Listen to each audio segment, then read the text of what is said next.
And our first question, when Mayor Cantrell took office, there were $2 billion on the table from FEMA for road repairs. Now, the management of those projects has been messy. They've had extended deadlines, stalled projects, and complaints and frustrations, as you just saw there, from residents at a boiling point. How will you tackle those 200+ projects, and when can residents expect them to be done? We began this evening with Senator Duplessis. Again, you have 1 minute to respond. Thank you all for having me tonight. This pain is real. The pain that people feel with the potholes that have been so systemic. This isn't a new problem for the city of New Orleans, but when you think about the fact that we had over $2 billion to spend down, and here we are 20 years post-Katrina, where we see those same problems. When I was a chief of staff in City Hall 20 years ago, we had similar problems. Lack of coordination between Sewage and Water Board and Public Works. We have a public-facing dashboard that really doesn't do much. Lack of transparency and accountability.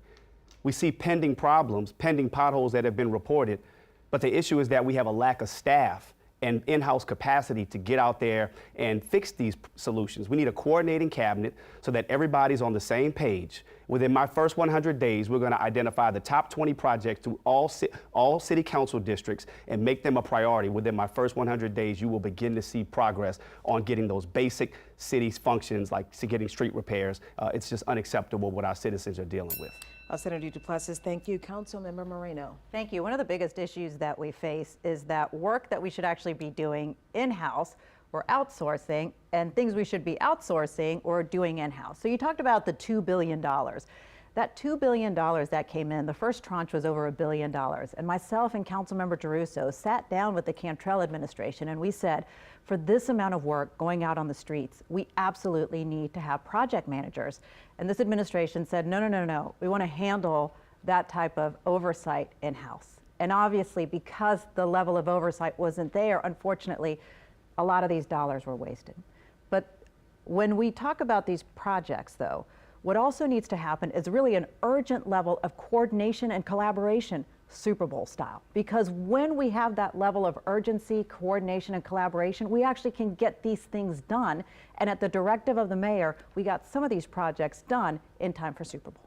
All right, Councilmember Moreno, thank you so much for that. And we now go to Councilmember Thomas. Mismanagement at the highest level. We had too few contractors to deal with too much work.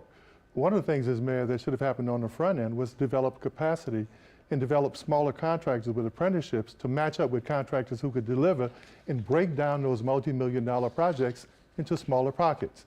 That's been done before. Had we done that, then projects would have been finished on budget and on time. Projects that people knew would be an inconvenience turned into a hardship. And once they turned into a hardship, it was nightmares to people in the community. So as mayor, I want to work with the contracting community. I also want to work with up-and-coming young contractors who want to get involved in infrastructure work and make sure we partner them with experienced contractors so that they can develop the work ethic and the training so that when large projects come up again, we got enough contractors to do the work. All right, Councilmember Thomas, thank you so much for